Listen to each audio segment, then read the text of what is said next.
Sonali. Hi, Sanika. Hi, and hi to everybody who's here with us today. Thank you so much for joining on, all of y'all. Great to see you, Sanika. Hi, how are you? I'm doing very well. I think if I look at it the way the lockdown has been, it's a great time to kind of go within. That's And brilliant. possibly you will be the one person to tell us how it is best done to actually take this moment and to make the most of it. So before we begin, I would like to introduce you to everybody. Sanika is a former national table tennis player. She has pursued her passion for sports for over a decade, representing her state Maharashtra at the national platform. And currently she's continuing her love for sports as a sports and exercise psychologist, one of the very few in our country who's as young as she is. So welcome, Sanika. Thank you so much for joining me in. Thank you. And I would like you to speak a little bit more about the Pink Project, through which you do your blogs and create awareness on mental health for sports and sports players. Right.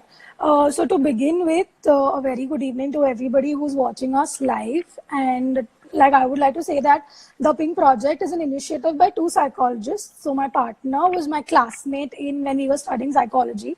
And that's how we came up with this entire concept of developing a page which will give out mental health information, because there's a lot of stigma that's attached to the word mental health. It's not very well received in this society. And being psychology students and having gone through all of that, so we thought, why not take this opportunity to sort of spread that awareness. And that's how we started the Pink Project. And we both are now independent practitioners. My partner is a counseling psychologist. I work as a sport and exercise psychologist myself.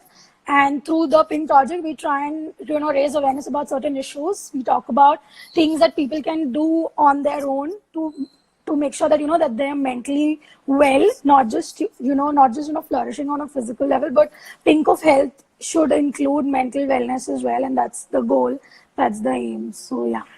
So Sanika, I'm going to ask you this question: why sports? Because ever since I knew anything, when I was very young, my mother had put me to this sport camp in my school, and that's the only thing I knew when I was growing up. So I started playing TT when I was barely in the 3rd or 4th standard. So, sport has sort of shaped my formative years all this while. So, and then I had a liking for the subject of psychology. Human behavior really intrigued me a lot. So when I was in my graduation year, I happened to speak to a lot of, my professors. And when I was a player myself, I had a sports psychologist who I used to go to. So, I'm going to cut you short here, and which is where I want to really come to, is how important is this mental aspect for a player to have in their kit, along with the sports physical training that they do, or let's say the diet that they follow, or the other aspects that say even their the basic kits that they use. How important is it to actually be mentally also trained for a sport as a player, or whether it's an individual sport or a team sport? All right. So to begin with, any athlete who trains to even play at a recreational level or take it up at a competitive level, he has to work in certain domains, right? So one has to be his basic technical training, which is, say if you're a table tennis player, you have to have your footwork in place, you have to have your strokes in place, stuff like that. The other part is, you have to work out to have an able body. So you work out on your physical fitness a lot. You will train for your agility, you will train for, core strengthening and stuff like that. Then, an athlete also looks after his nutrition, his hydration, because you can't always keep on loading your body with junk. That's not going to help you sustain through an entire match. So that's another area. The fourth important area is you have to ensure that as much as you're training, you're recovering your body as well.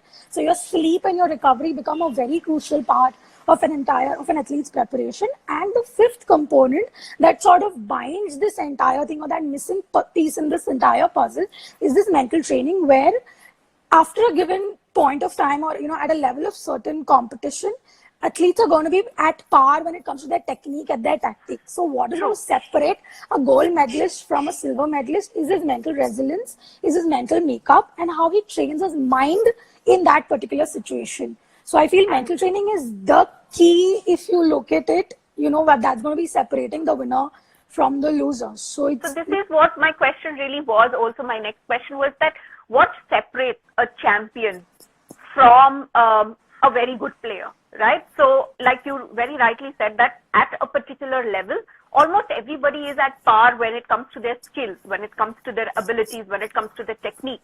So, what then really distinguishes somebody from being a champion player?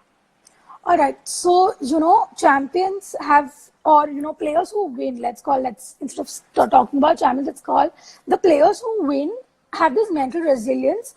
They do not stop working even if they're losing. They take their training very seriously and they train so much that when they're playing, they are something called as autopilot, or they're in the zone, where they don't have to focus on the strategy so much. It comes to them in a flow. So that is something a champion's defining quality is his hard work, is his resilience to sort of face those barriers, get up every day in the morning and go on doing about the same routine or following those same things and perfecting his skill as much as he can, and also being mentally aware and mentally present when he is playing. Because sport, as we know, it's very dynamic, right? You take any sport, it's a very fast moving thing. So you have to be mentally present as well when you are going to be playing. So mental resilience, your concentration, your focus is something that separates a winner from a loser, and the ability to repeat that. A champion is not somebody who wins one time. He has to reproduce that outcome over a period of time. Look at Michael Phelps, for example. He is the most lauded athlete that we all know, and we have sort of seen him win those medals. So for him to able to replicate that result, he needs to he needs that quality, he needs that edge, which mental training is going to give you, because your sport is only so much physical. Right. So I'm going to actually ask you a lot of questions on how we can do these kind of mental trainings. We have a note from Rishi who says that the happiness quotient while playing sport is very important aspect of sports mental training as well. So what do you have to say to that? Yes, of course. If you don't enjoy what you do, and not just sport, if you don't enjoy what you work, your outcome or your productivity is not going to be as much as it will be when you enjoy it. So happiness, and if your sport gives you that joy, if it makes you feel to get up in the morning, go to the gym, work out, come back, have a fresh meal, that is going to keep you moving. So of course your internal motivation and happiness has to be there. And once that joy starts dipping, it gets robotic, it gets mechanic, where you're only, treating your body as a robot. So tell me something, Sanika, my question here is that a lot of parents, a lot of coaches, and we're talking especially kids who get into sport early, as much as the children have the passion for playing the sport, it is very difficult in their formative years where they have so much that's going on in their life, right? Apart from the passion from sport, right? They are willing to wake up in the morning, they're willing to do the training, they're willing to do all of those things. But most coaches and most parents have a lot of difficulty in kind of maintaining that day after day after day, because children they're growing up, they have friends, they have occasions, they have festivities, they have so much that's going on for them. So how does somebody mentally talk to them or give them that little edge from, say, somebody, who does not have the exposure to something as a psychologist or as a coach or as a parent? Right. So I'll give you my personal example here, and I feel, it'll bind well. So when I started playing table tennis, I wasn't really a gifted player, to say so. You see so many champions, we say that, they have that talent. Or you look at Sachin Tendulkar, and talent is the word that shouts out, right? So there will be kids who will be, need to shown those dreams. And there will be kids who will inherently dream, that, okay, I want to be an Olympic player one day, or I want to represent my country one day. So you have to take it in the kid's own way, and you have to take it as in how the kid sort of starts playing. Try and put him in as many physical activities as you can when he's growing up, and then let him decide, let his life take its own course. And like you said, they are in their formative years, they're doing so many different things when they're growing up. There's art classes, there's friends, there's school, there's homework, there's parents, there's so many things going on. So instead of pushing them into something and nahi ye karna hi chahiye, if you're going to be doing that, then in the long run that's not really great for that child's overall mental health, to say so. So let push the right buttons in the right direction, in the right amount, and the child is going to save its mood. Right. So what is it about sports then in that case that actually most parents want to put the kids in? Yeah, so there are now that there's so much awareness about, and there's there's awareness that a career can be made in sport, and it can be taken up, and there's no more an MBA or an engineer is the benchmark of having a career, right? So there are a lot of parents who want to enroll their kids into sport, and child at the right age of enrolled, he might take it up, if he has that Right. able body, if he's, like you said, if he's given the right amount of exposure in the right time, he or she is going to be taking up that sport at a competitive level, or for the matter of fact, initially even recreationally, and then he might see other senior players in the academy. Or like when I started playing, my academy had already produced 10 national level players. So that was a real motivation for me. Like I used to see them playing so many hours. I used to see India on their T-shirt or Maharashtra, their names on that T-shirt, and that was a real motivation kick for me. Like I want to have that T-shirt one day for me. Yes. So yes. So while you are saying this, Sanika, and there's a question which kind of resonates. There's Vivek who's asking, is it normal to have more nerves playing lesser opponents in a big match? How do we actually manage the fear of losing? So is it normal to have more nerves playing a lesser opponent in a big match?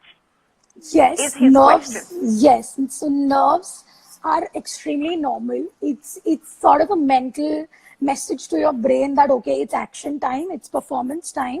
So nerves are going to be there. It's because there's something riding on the outcome. You are not certain about the outcome. So whenever you play a match, the score starts at love all. So the winning and losing, if you look at the probability, it's 50-50. If you look at okay, मुझे वो 100 and 0 करना है, the nerves are going to further worsen. You just have to look at making it 51-49, turning the match in your favor, starting small, and you're going to get there. So the first thing is, Yes, sorry, tell me.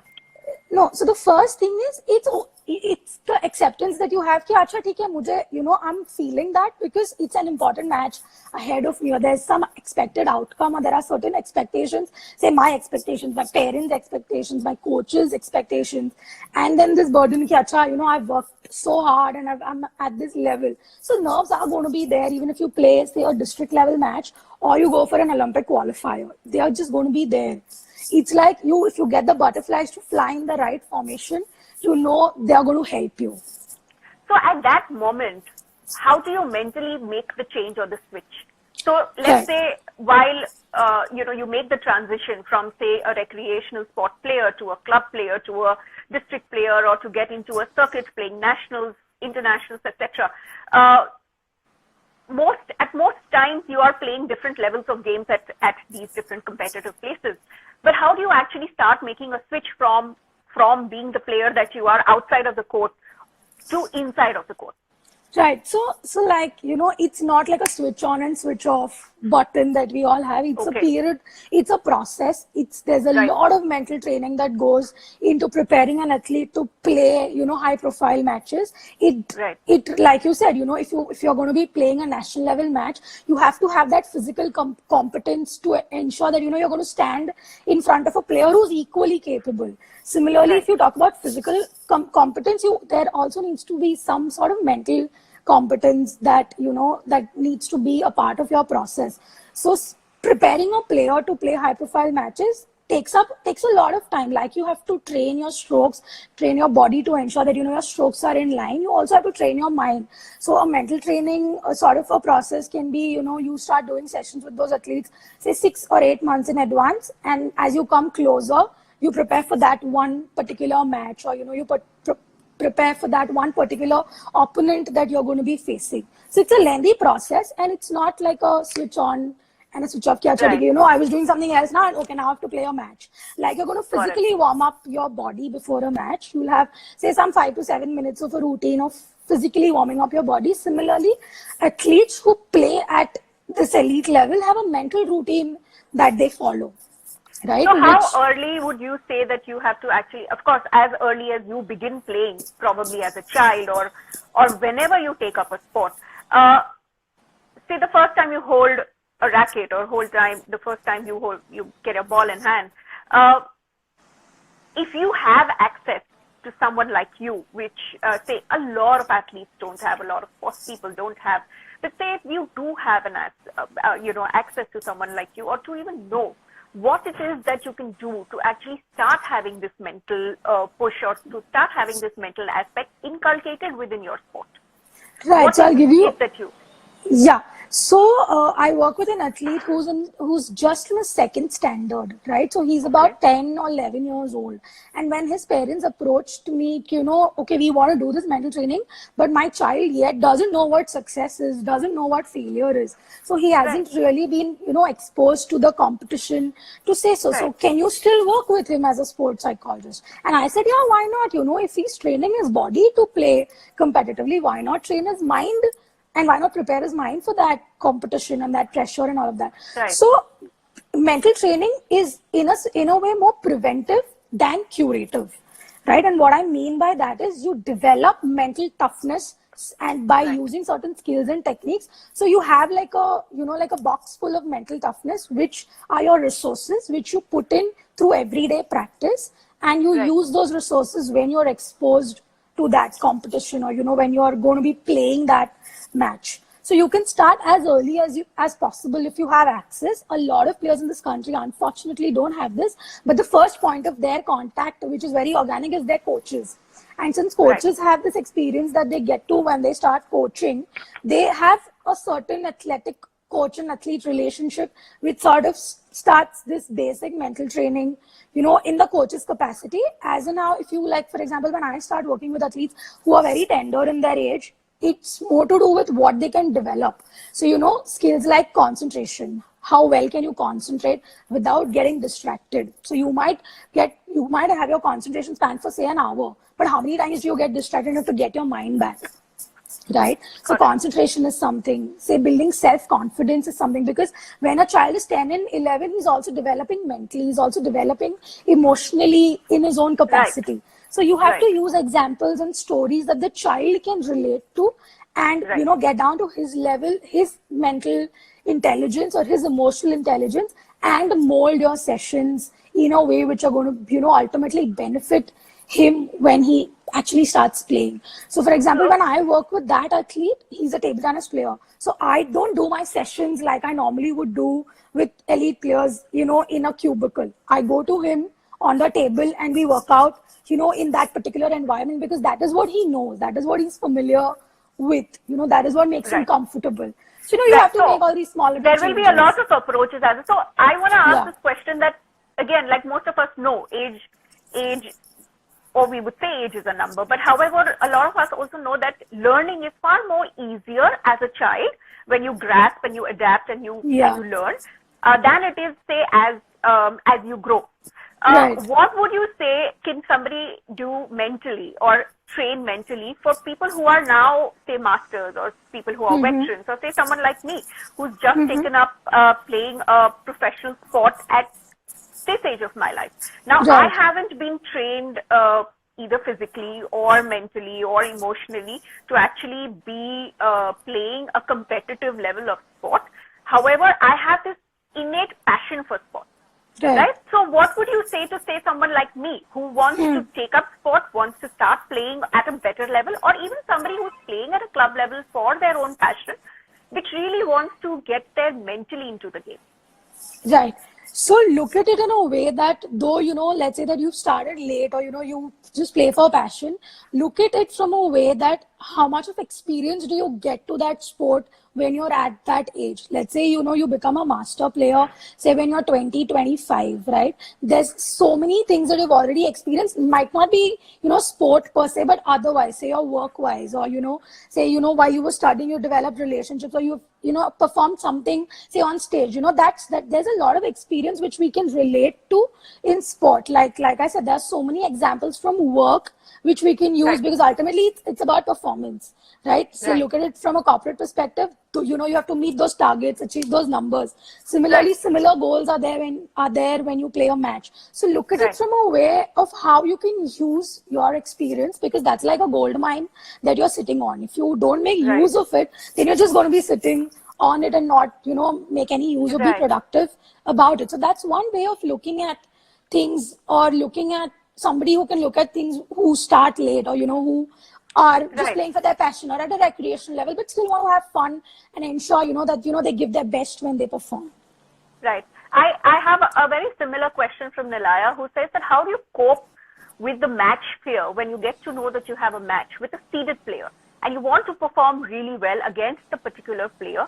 What kind of mindset should we maintain? So like you did, of course, mention earlier also that everything is a preparation, right?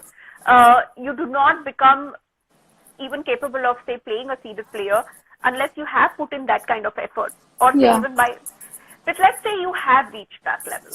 Right. And again, like we say, we possibly not had access to mental training.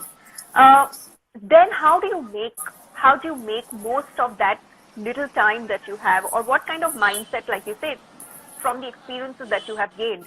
So what do you pull out of yourself as a person that can actually help you build this mindset? So what is a sporting mindset, or what is a champion mindset then?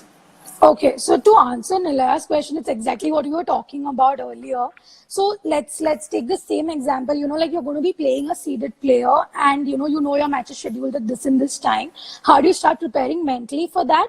You first, the seeding that the player has, the round that you're going to be playing, the schedule of your match is something that is not in your control. So you cannot do anything about it. It's the draw, it's all set. You have to play. So instead of focusing on, oh, acha, he's, ranked 1, or, acha, he's represented India at this particular tournament, think about the things that you have in control over. That's going to give you a quick confidence shot or a booster, to say so, in a way that if you look at things which you have control over, you have control over your strategy, your technique, your tactics, and if you stick to that, if you stick to your game plan, you're going to fare much better as compared to if you keep thinking, acha, he's a seeded player, oh, he might do this well, or she might pull, she has this experience, or she might end up playing well.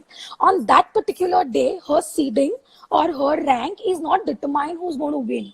The game is still going to start at love all. So if you just get yourself to be in the present moment and not think about the past being, the seeding and the halo that comes with the player, and not even think about the future, ki, acha, what is going to happen? Nobody knows. Neither the opponent also doesn't know what's going to happen. So, stick to your guns, stick to the factors that you have control over, because the more you feel in control, the more you feel autonomous, authoritative in a particular situation, the better your confidence is going to be. And once, it's like a chain, you focus on your controllables, that gives you a kick of confidence.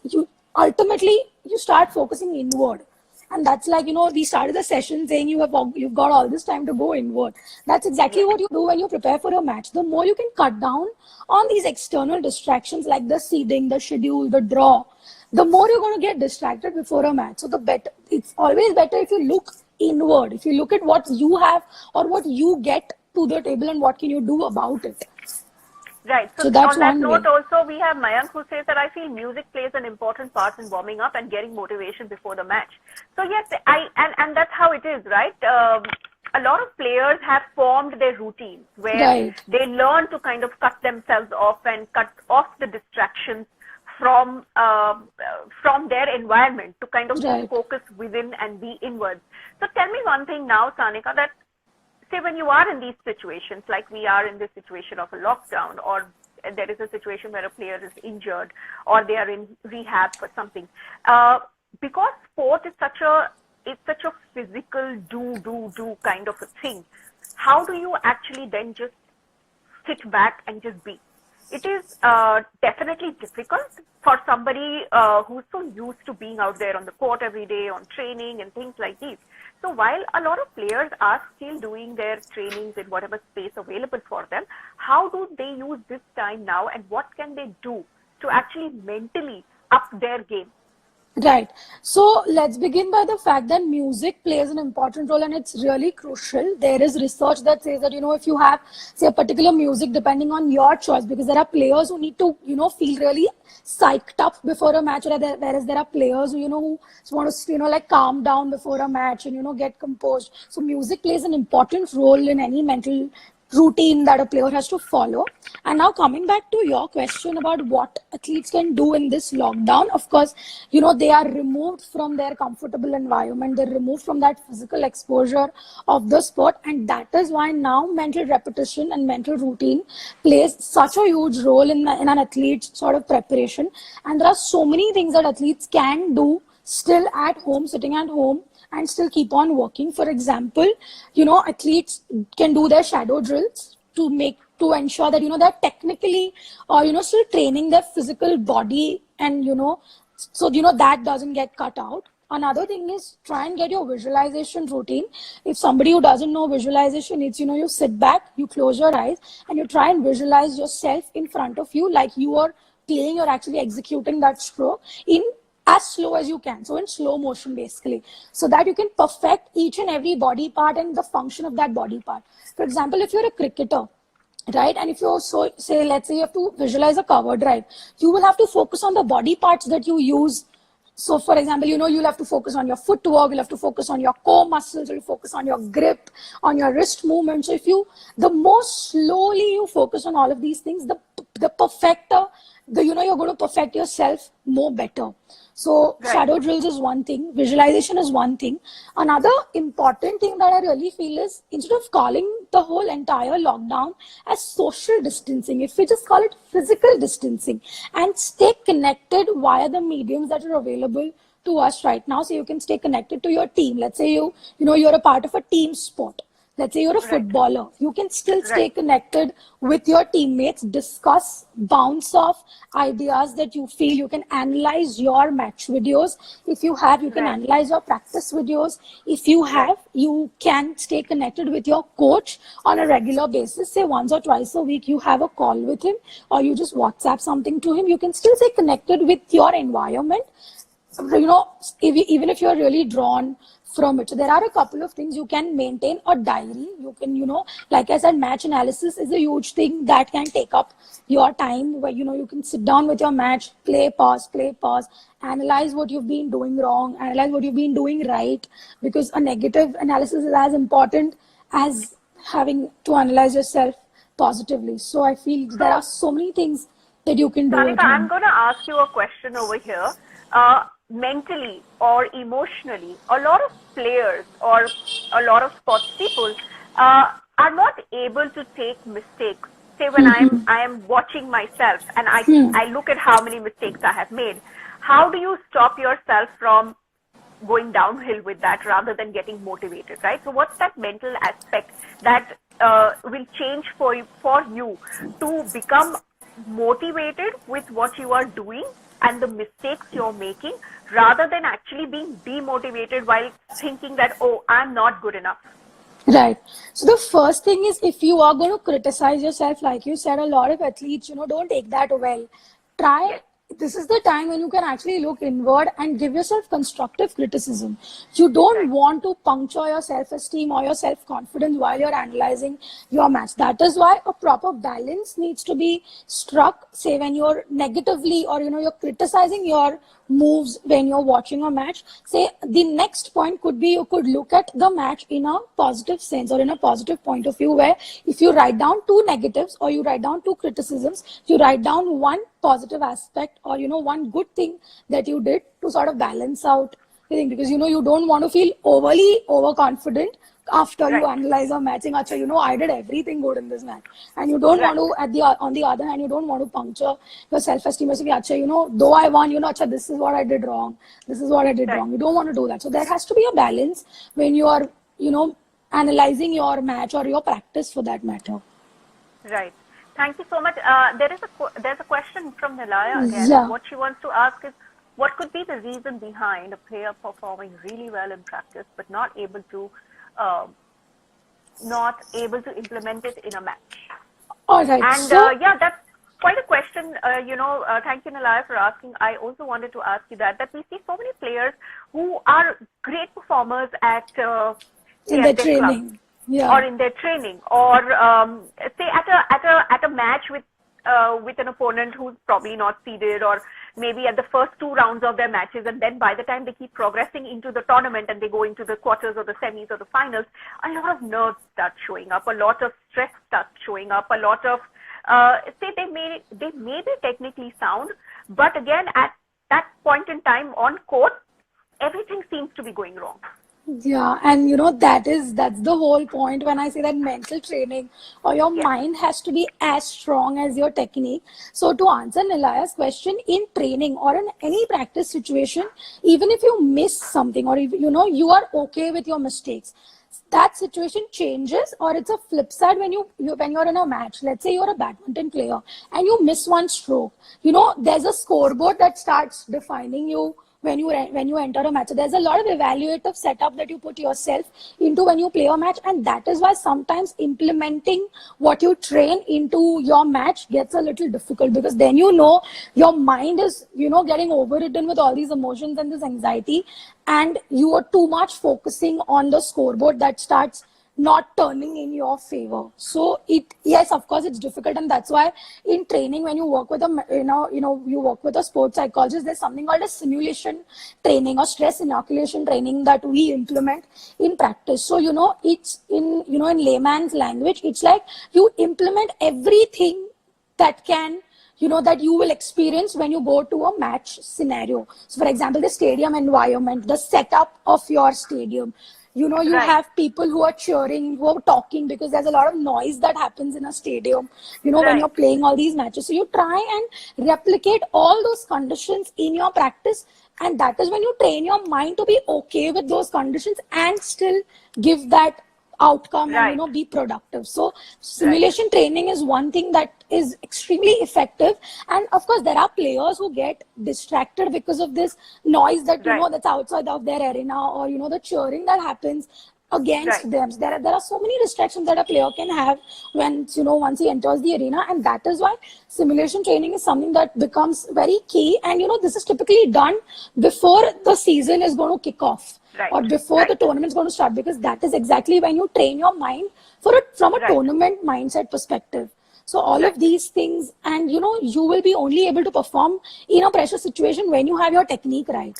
And as much as we can say sport is, like you said, it's do, it's all physical, but you can't overlook the mental component, and that's why you have to have that piece of puzzle in that fits in along with and which is where it is about going beyond just the sport, right? It is about all of these aspects that actually make a sport what it is even for a player.